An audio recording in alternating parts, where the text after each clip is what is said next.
여야가 오늘 정기국회 마지막 본회의를 열어 윤석열 대통령이 거부권을 행사한 노란봉투법과 방송 3법을 재표결합니다. 조희대 대법원장 후보자 인사청문 보고서도 본회의에 상정됐습니다. 국민의힘이 총선을 앞두고 범죄 심리학자인 이수정 경기대 교수 등을 첫 영입 인재로 발표했습니다. 민주당은 전략공천위원장에 정세균 개인 사선의 안규백 의원을 임명했습니다. 더불어민주당 전당대회 과정에서 돈봉투를 살포한 의혹을 받고 있는 송영길 전 대표가 수사 시작 8개월 만인 오늘 검찰에 소환돼 조사를 받고 있습니다. 송 전 대표는 선택적 정치 수사라며 묵비권을 행사하겠다고 말했습니다. 킬러 문항이 없었는데도 변별력을 확보하며 불수능으로 평가받는 2024학년도 수능 성적표가 오늘 배부됐습니다. 1, 2등급 인원이 지난해보다 줄어들면서 수시 최저 점수를 넘지 못해 정시로 넘어가는 인원이 늘어날 것으로 보입니다.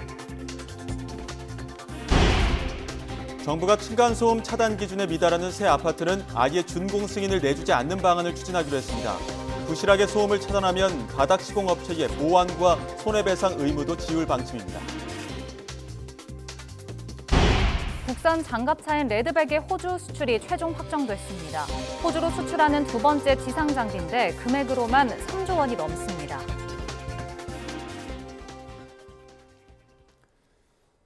YTN 뉴스앤 이슈 이어갑니다. 여야는 오늘 열리는 정기국회 마지막 본회의에서 앞서 윤석열 대통령이 제2요구, 즉 거부권을 행사한 노란봉투법과 방송 3법을 재표결합니다. 대통령이 다시 논의해달라며 국회로 돌려보낸 법안은 출석 의원 3분의 2가 찬성해야 통과시킬 수 있는데 국민의힘은 이 법안들에 반대하고 있어 부결 가능성이 큽니다. 오늘 본회의에 조희대 대법원장 후보자 임명 동의안도 안건에 오를 전망입니다. 과반 의석으로 가결 열쇠를 쥔 민주당이 어떤 선택을 할지 주목됩니다. 오늘 열리는 국회 본회의, 이번 21대 정기국회로는 마지막인데요. 네, 어떤 안건이 다뤄질지 정리해봤습니다. 화면 함께 보시죠. 주로 다뤄지는 안건은 노란봉투법과 방송 3법 재표결입니다. 대통령이 최근 제2요구권을 행사했던 안건인데 어제 국민의힘과 더불어민주당 원내대표 회동에서 재표결을 진행하자며 합의가 이뤄졌죠. 의결이 이뤄지기 위해선 재적 의원 절반 이상이 출석하고 출석한 의원 3분의 2 이상 숫자의 찬성표가 필요합니다. 현재 국민의힘 의석수가 전체 3분의 1 이상을 차지하고 있는데요. 분포상으로는 부결 결론으로 이어질 가능성이 큽니다. 오전에 보고서가 채택된 조희대 대법원장에 대한 임명 동의안 표결도 본회의에 상정될 것으로 보입니다. 재적 의원 절반 이상이 출석하고 이 가운데 반 이상이 찬성되면 통과되는데요. 과반 이상 의석을 가진 민주당 입장이 결과를 가를 것으로 보입니다. 이어서 처리되는 주요 안건으론 아동학대 처벌법 개정안이 있습니다.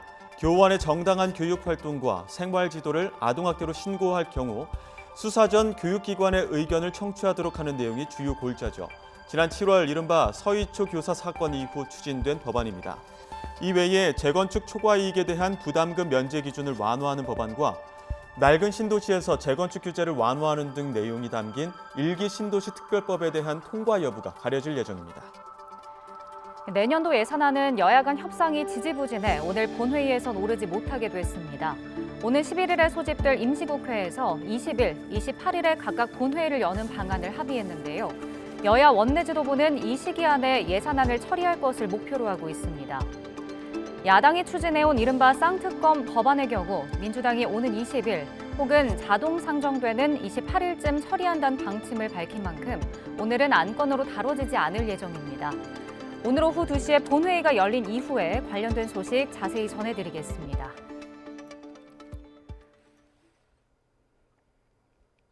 여야가 김홍일 방송통신위원장 지명을 두고도 연일 공방을 벌이고 있습니다. 윤석열 대통령이 검찰 공화국이나 회전문 인사라는 비판을 각오하고도 검사 출신 권익위원장을 지명한 것이 논란인데요. 절박함에서 오는 고집이란 해석도 있지만 윤 대통령 인사를 보면 정부 출범 때 내세운 키워드, 전문성과는 거리가 있어 보입니다. 보도에 조은지 기자입니다. 방송통신위원회 구원투수로 낙점된 김홍일 후보자는 윤석열 대통령이 가장 존경하는 선배로 꼽은 검사 시절 직속 상관입니다. 대통령실은 인선 이후로 법원 측에 대한 확고한 소신과 공명정대함, 균형 감각 등을 강조했지만 가장 먼저 언급한 건 어려운 가정사였습니다. 어린 시절 부모를 여인 후에 소년 가장으로 농사일을 하면서도 세 동생의 생계와 진학을 홀로 책임지고 또 뒤늦게 대학에 진학한 후 법조인이 되신 입지전적인 인물이기도 합니다. 방송통신 분야와 접점이 없는 검찰 출신, 그것도 권익위원장 임명 5개월 만에 보직을 바꾼 회전문 인사에 야당과 진보 언론은 물론 보수 매체들까지 비판에 가세했습니다. 중소벤처기업부 수장으로 오영주 외교부 2차관이 발탁된 것도 의외라는 평가입니다. 지난 6월 윤 대통령의 베트남 국빈 방문 당시 현지 기업들과의 네트워크로 눈도장을 찍었다는데 36년 경력 외교관이 과연 전문성이 있겠냐는 우려가 나옵니다. 국제사회 또 신시장을 개척하는 것이 저는 매우 중요하다고 생각을 합니다. 저의 경력과 네트워킹과 또 저의 지식 등이 큰 역할을 할 수 있도록. 여권 관계자들은 YTN에 윤 대통령은 직접 일해본 잘하는 사람을 계속 쓴다. 모르는 사람은 못 믿는다고 말했습니다. 또 무너진 나라를 정상화하기 위해 대통령과 교감하고 정부 철학을 잘 이해하는 사람이 전면에 서야 한다는 절박함이 있다고 설명했습니다. 이런 맥락에서 윤 대통령의 다음 주 네덜란드 국빈 방문 즈음 이뤄질 후속 개각은 조태용 국가안보실장을 중심으로 한 외교안보 연쇄 이동이 될 걸로 관측됩니다. 조 실장이 예상대로 새 국가정보원장에 오른다면 윤석열 정부 첫 주미대사를 시작으로 벌써 3차례나 자리를 바꾸게 되는 겁니다. 윤 대통령이 정부 조각 때 고위공직자 인선 기준으로 꼽은 건 전문성과 능력입니다. 할당이나 안배라는 것은 하지 않겠다고 말씀을 드렸습니다. 각 부처를 가장 유능하게 맡아서 이끌 분을 찾아서 인사가 만사라고 했습니다. 가뜩이나 인사청문회를 벼르고 있는 거대 야당에 더해 민심까지 등을 돌리게 되면 국정 운영은 동력을 잃을 수밖에 없습니다. YTN 조은지입니다.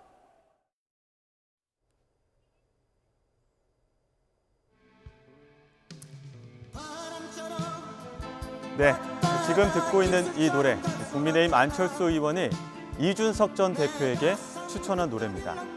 이준석 신당 주제가로 이 노래 가사가 잘 어울린다며 이 전 대표를 저격했는데요. 그럼 이준석 전 대표는 안철수 의원에게 어떤 노래를 추천했을까요? 자, 이 전 대표 오늘 아침 불교 방송에 출연해 이 목탁 소리와 함께 불경을 추천했습니다.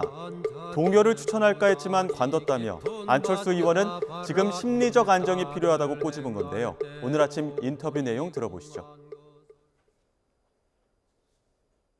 이 킬리만자로의 표범을 왜 추천했을까? 혼자 자기 아재 감성에 빠진 거겠죠. 안철수 의원이 뭐 제가 안철수 의원 디스할지 몰라가지고 제가 안철수 의원에게 그 맞대응 안 하겠습니까?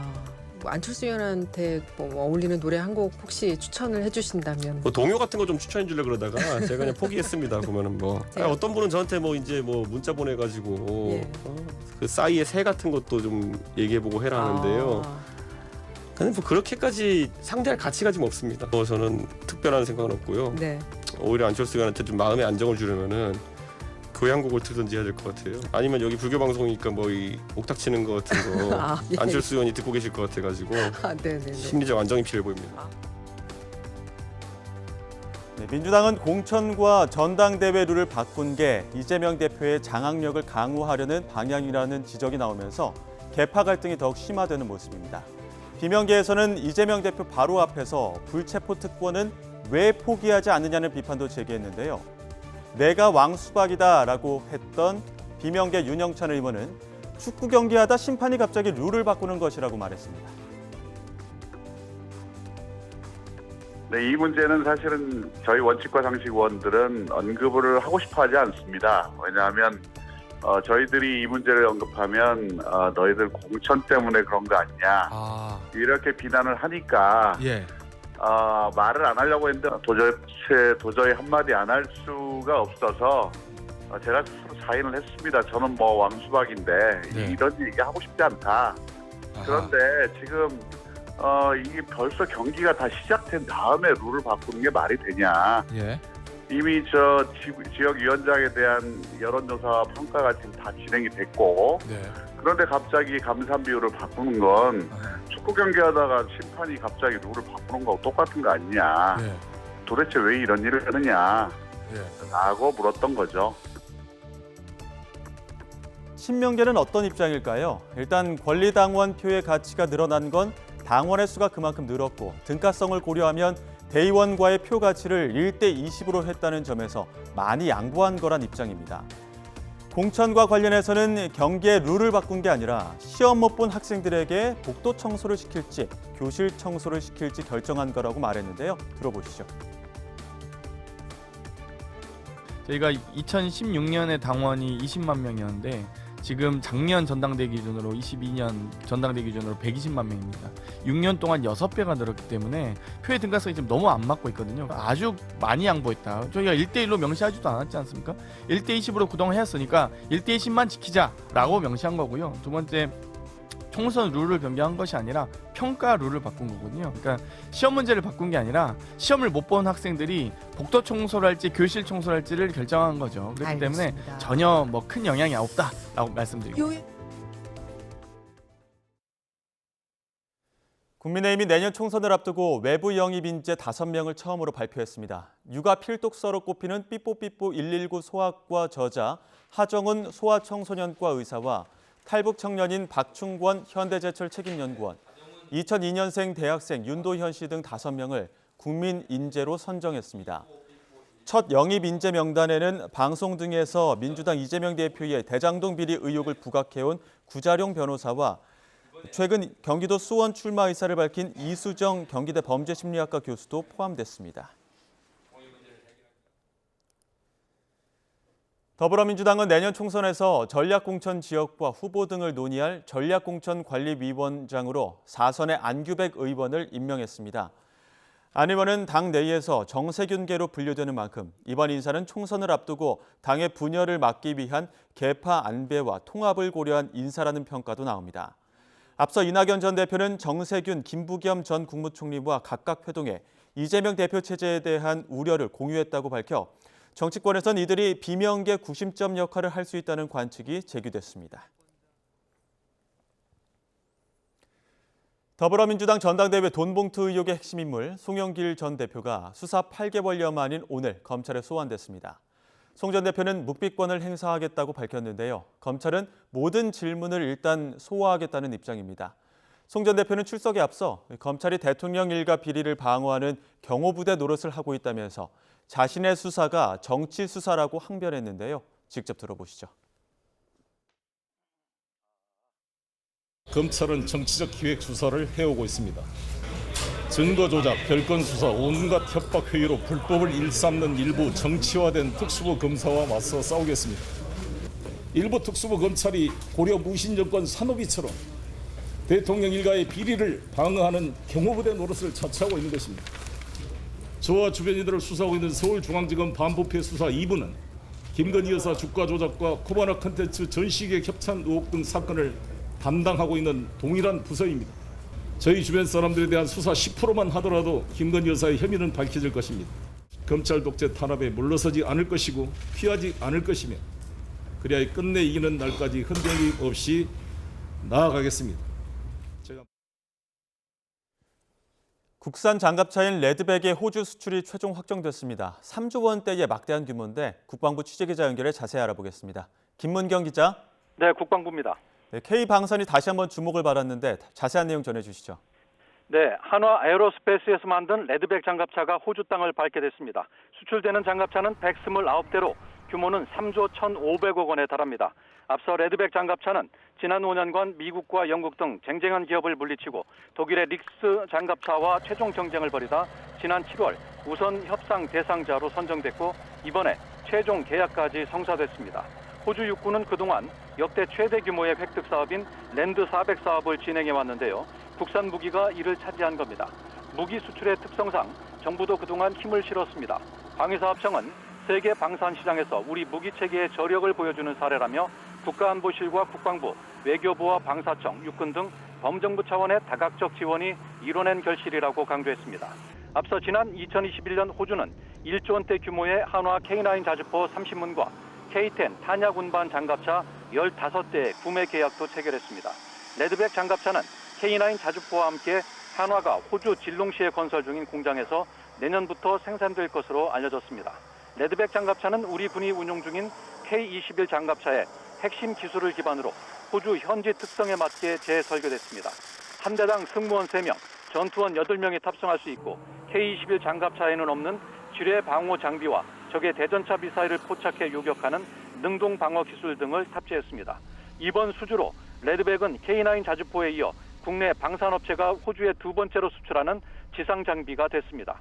엄동환 방사청장은 호주는 인도태평양 지역의 안보 협력 동반자로서 육군과 해군, 공군, 우주 첨단 분야 등 전 분야에서 협력을 증진할 수 있도록 계속 노력하겠다고 강조했습니다.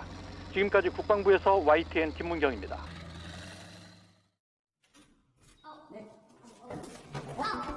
야, 내가 이게 무슨 야, 야, 근데 네가 네 혼자만 살아? 올해 초 인천에서 층간소음으로 발생한 폭행 사건 화면입니다. 바닥에 떨어진 핏방울에 당시 몸싸움의 상황을 그대로 보여주는데요. 층간소음 갈등, 이제 남 얘기만은 아닙니다. 아파트나 다가구 주택에 산다면 골치 아팠던 경험 한 번쯤은 있으실 겁니다. 주먹 다짐만으로 끝난다면 그나마 다행입니다. 이젠 흉기까지 등장해 인명피해가 발생하는 경우도 적지 않습니다. 층간소음으로 발생하는 폭력과 살인 같은 5대 강력범죄는 지난 2021년 110건으로 나타났는데요. 불과 11건이었던 지난 2016년에 비하면 10배나 증가를 했습니다. 이렇게 층간소음으로 인한 범죄와 피해가 늘고 사회적 문제로 대두되면서 근본적인 대책을 마련해야 한다는 목소리가 끊이지 않았습니다. 현행처럼 층간소음으로 아파트가 계속 지어진다고 하면은 층간소음 준공검사할 때 층간소음을 전수조사해서 기준을 만족하는지 여부를 확인을 하는 것을 입법을 강제해야 한다고 봅니다. 현재는 층간소음 기준은 있지만 그거를 강제할 수 있는 그런 법적 근거가 없습니다. 기본적인 어떤 방법을 강구해야 층간소음이 이 주민들의 그 어떤 수건 사업으로부터 해방되지 않을까 그런 생각이 듭니다. 그래서 정부가 대책 마련에 나섰습니다. 새 아파트를 지을 때 층간소음이 차단 기준에 미달하면 아예 준공승인을 내주지 않는 방안이 거론됩니다. 또 승인 전 검사에서 바닥공사가 소음을 막기에 부실한 것으로 드러나면 시공업체와 보안공사와 손해배상 책임도 지우기로 했습니다. 이미 지어진 주택이라면 어떻게 해야 할까요?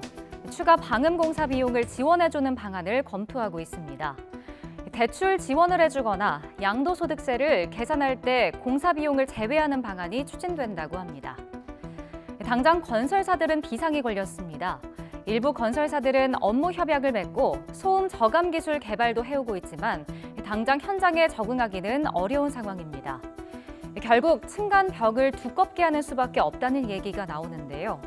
바닥이나 천장이 두꺼워지면 집의 층 높이가 낮아진다는 단점이 있습니다. 하지만 층간소음이 생명까지 해칠 정도로 심각해진 만큼 건물 구조에서 해법이 찾아지길 기대해 보겠습니다.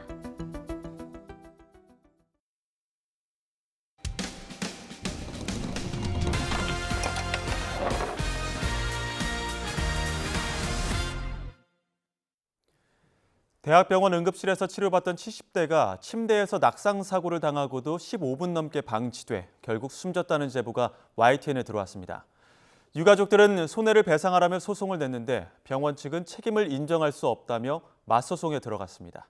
제보는 Y 김근우 기자입니다. 고열과 염증으로 대구에 있는 대학병원에 이송된 77살 김춘달 씨. 응급실 병상에서 몸을 일으켜 앉더니 갑자기 옆으로 쓰러집니다. 급기야 병상에서 떨어지며 머리를 부딪힙니다. 바닥에 피가 흥건하지만 의료진 모습은 보이지 않습니다. 김 씨는 이 상태로 15분 넘게 방치됐습니다.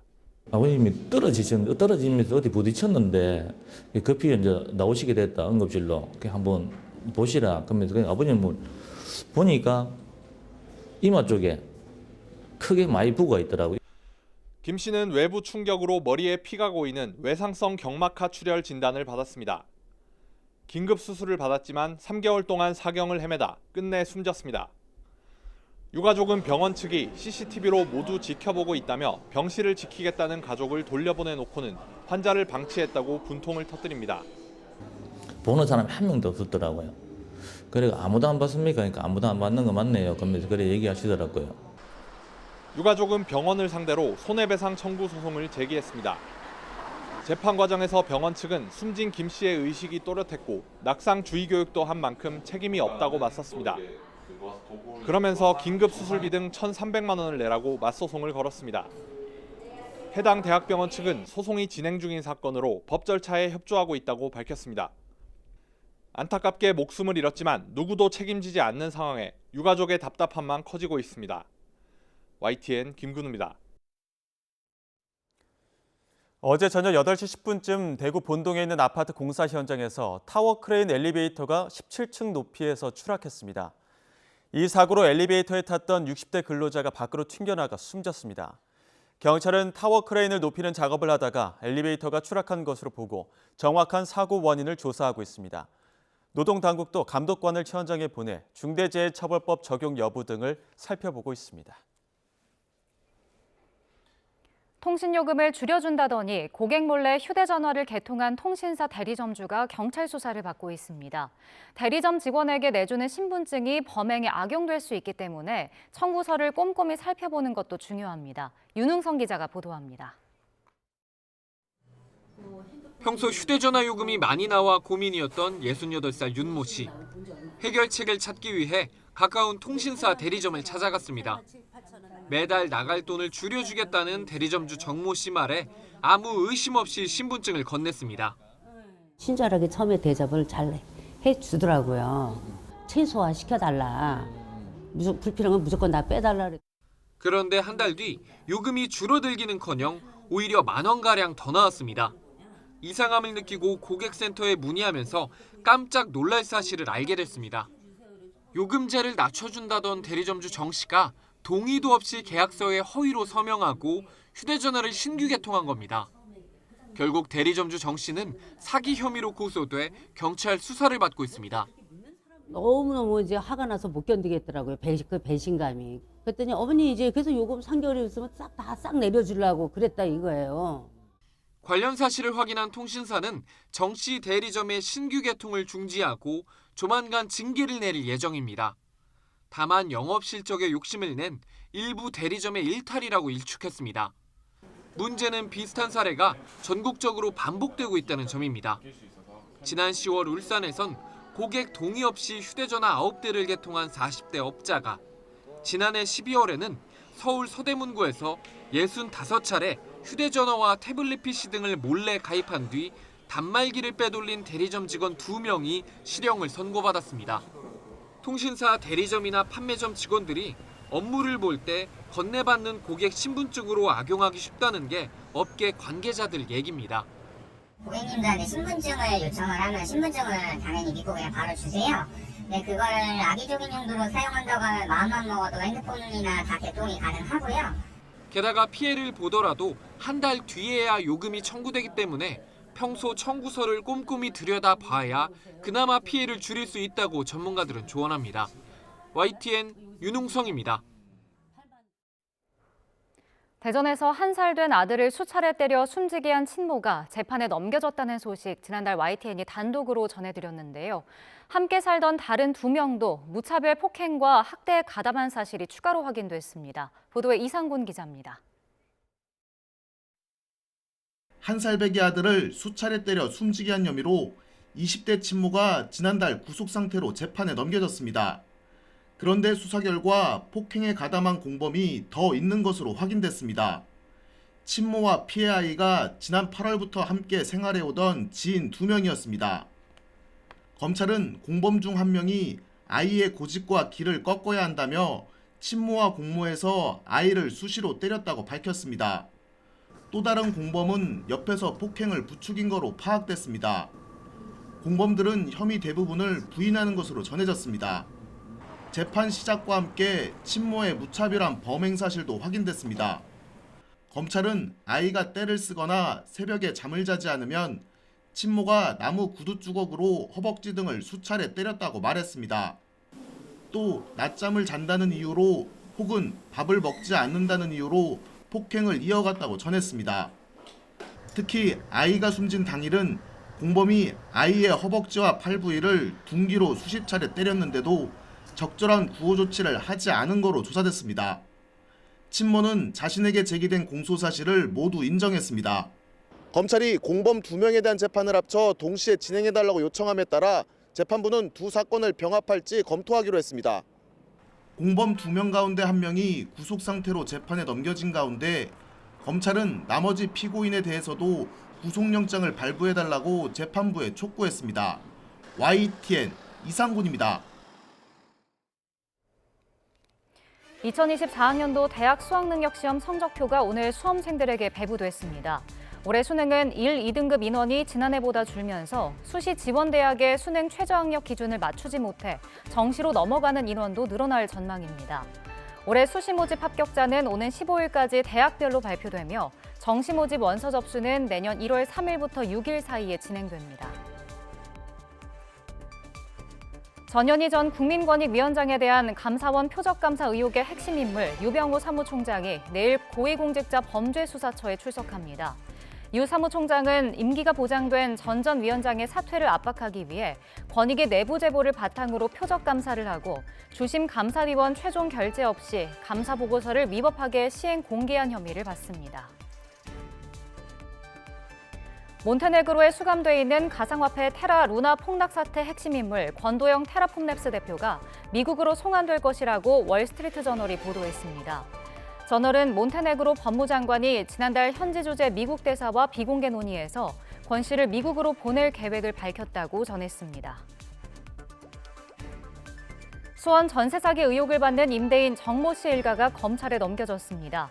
현재까지 정 씨 일가로부터 전세 사기 피해를 봤다는 고소인은 474명이고 피해 금액은 714억 원으로 집계됐습니다.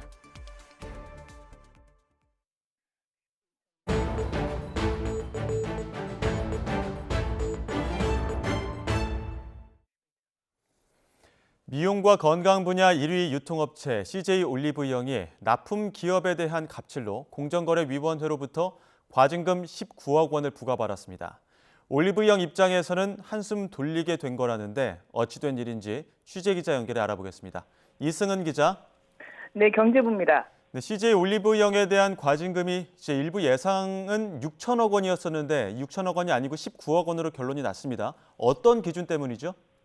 네, CJ 올리브영은 판촉 행사를 하면서 경쟁사인 랄라블라와 롭스와는 행사를 진행하지 못하게 했습니다.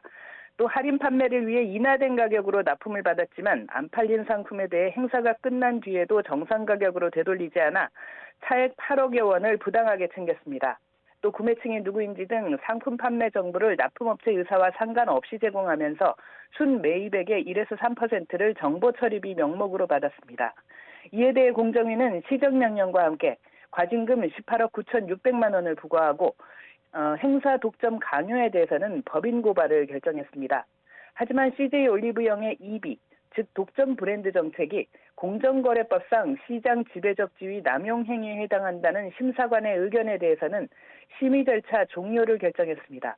올리브영이 처음 도입한 독점 브랜드 정책은 경쟁사와 거래하지 않는 조건으로 광고비 인하, 행사 참여 보장 등 경제적 혜택을 주는 겁니다. 심사관은 올리브영 오프라인 매장이 2021년 기준 1,256개로 큰 폭으로 늘어났고 독점 브랜드도 580개에 이르는 점에 주목했습니다.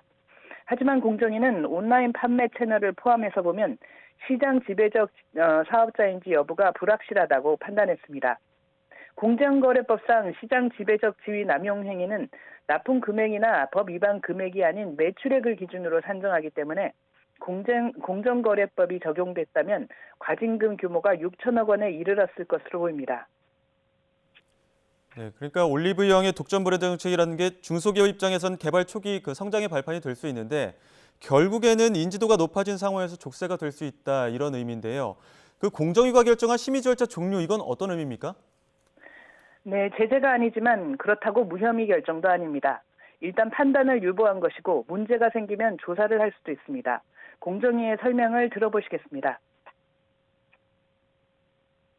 위원회가 지금 그 CJ 올리브영의 그 EB 정책에 대해서 저희가 위법 결정을 내린 게 아니기 때문에 올리브영 입장에서 해당 정책을 이걸 계속한다고 하더라도 위원회가 중단하도록 할 수는 없습니다. 이 납품업체한테 어떤 불이익을 준다든지 아니면 경쟁사한테 시장 경쟁에 영향을 미치는 행위가 확인이 되면 이런 부분에 대해서는 저희가 계속적으로 모니터링을 할 것입니다.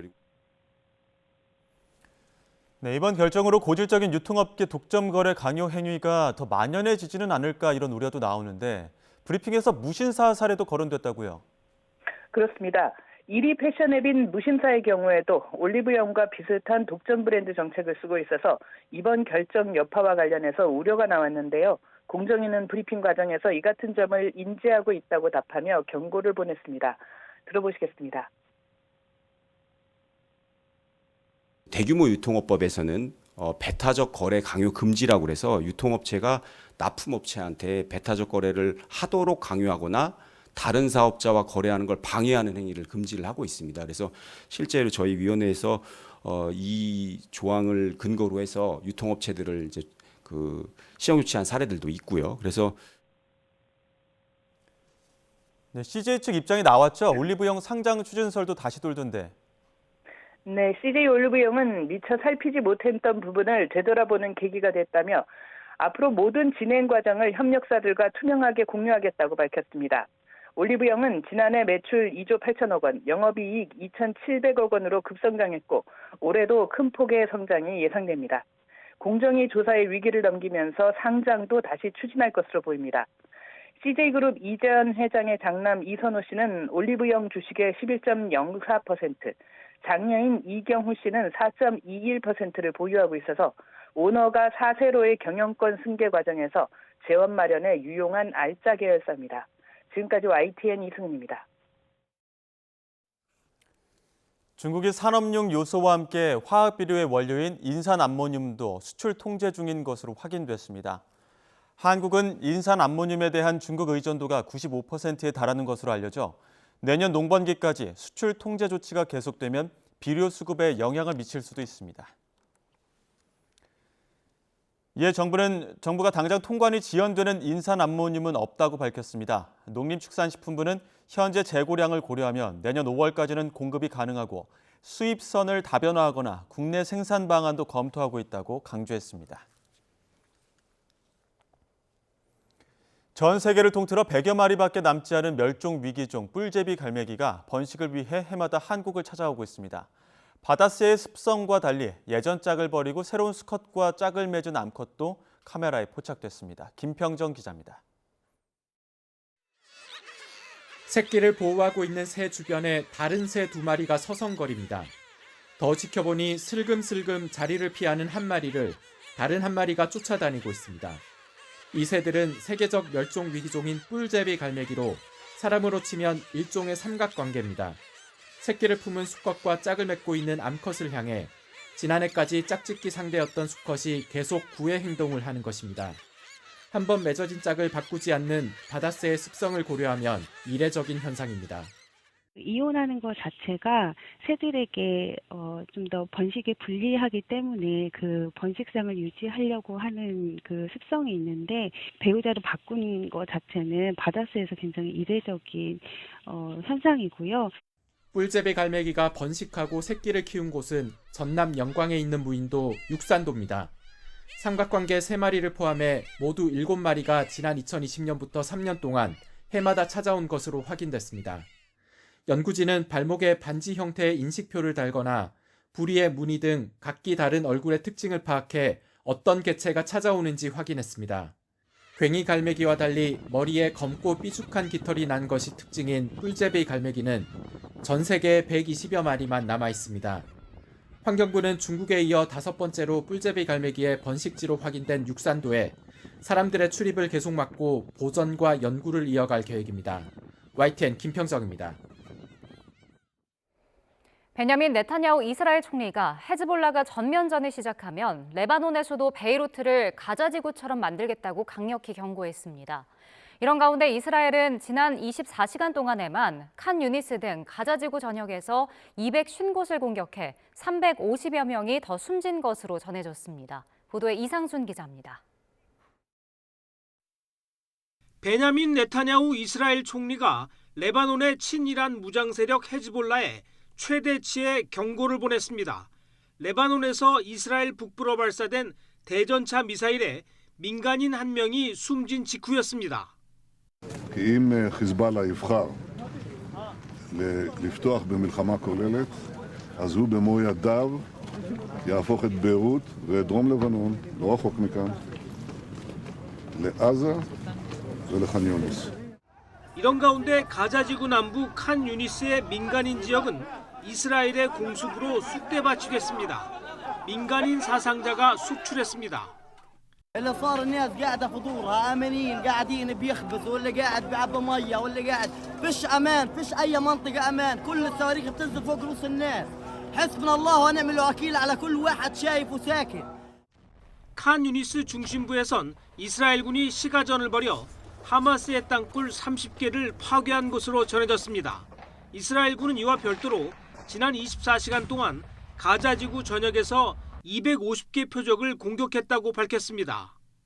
Our commando forces are conducting raids in Khan Yunis and battling Hamas terrorists with forces striking targets using precise real-time intelligence. 이스라엘은 하마스가 병원과 학교 등 민간인 건물에 숨어서 민간인을 방패로 쓰고 있다면서 증거 화면을 공개했습니다. 화면에서 하마스 전투병들은 민간인 지역을 이동하며 로켓포를 쏟아 전투병 2명이 이스라엘군의 공습을 받습니다. 이스라엘의 전면 공세로 라파 검문소가 사실상 기능을 잃은 가운데 유엔은 라파 서쪽에 케렘 샬롬 검문소를 새로운 구호품 통로로 열기 위해 준비하고 있다고 밝혔습니다. If we get that, well, it'll be the first miracle we've seen for some weeks, but it will be a huge boost to the logistical process and logistical base of a humanitarian operation. 하마스 측 가자지구 보건부에 따르면 지난 10월 7일 전쟁 발발 이후 가자지구 사망자는 17,000명을 넘어섰고 사망자 중 70%는 여성과 어린이입니다. YTN 이상순입니다. 이스라엘군에 붙잡힌 팔레스타인인들의 모습이 담긴 영상과 사진이 처음으로 공개됐습니다. 공개된 한 영상에는 가자지구 북부의 거리에서 최소 100여 명 정도의 남성들이 속옷만 입은 채 줄지어 앉아 있거나 고개를 숙이고 손이 뒤로 묶인 채 무릎을 꿇고 있습니다. 또 이 남성들을 모두 담은 한 장의 사진에서 일부는 신분이 드러나지 않게 하려는 듯 붉은 천으로 얼굴을 가리고 있습니다. 마지막 영상에서는 붙잡힌 남성들이 트럭에 실려 이스라엘군에 의해 어디론가 이동하는 모습을 보여주고 있습니다. 이스라엘 매체는 공개된 영상과 사진에서 보여주는 일부 이미지는 이스라엘군에 투항한 하마스 무장 세력으로 추정되는 인물들로 보인다고 전했습니다.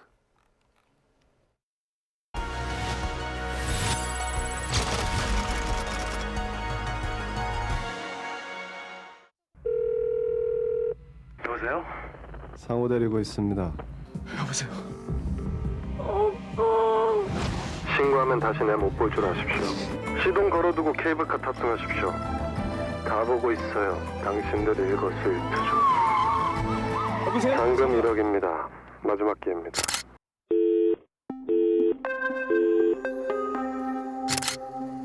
아홉 살 이영호 군이 놀이터에서의 모습을 마지막으로 자취를 감췄다. 그날 밤 이 군의 집에 전화 한 통이 걸려왔다. 통화부터 전화해드리겠습니다. 공항 국내선으로 좀 오십시오. 이 군의 몸값으로 현금 7천만 원을 요구했고 차량 안에 현금을 준비하라고 했다. 40분에 트렁크를 좀 열어주십시오. 끝까지 다 열었다가 다시 닫으셔가지고요. 하지만 유괴범은 나타나지 않았고 차에 사람이 타 있었다며 접선 장소를 바꿨다. 영화 촉들을 말하죠. 오늘 마지막인 줄 아십시오. 티켓팅하는 데 서두십시오. 의심이 많았던 유괴범 때문에 몇 차례의 접선이 불발되었고 경찰이 뒤쫓고 있다는 사실을 알고는 네 무인 포스트 방법으로 돈을 가지고 어디로 와라. 유괴범은 돈을 찾기 위해 은행에 갔지만 경찰이 사전에 지급을 막아놓아 출금이 불가능하자 낌새를 채고 그대로 도주했다. 마지막 접선 장소에선 경찰의 위치 혼동으로 유괴범이 현금 뭉치를 들고 사라졌다. 가짜 현금을 확인한 유괴범은 마지막 전화 후 잠적했고 이형호 군은 한강둔치 배수로에 유기된 채 발견됐다. 공개 수사로 전환 뒤 용의자로 피해자의 친척까지 지목되면서 수사는 급물살을 타는 듯 보였으나 별다른 성과는 없었다. 형호를 위하시는 게 아니지 않습니까? 저는 다시 끊겠습니다.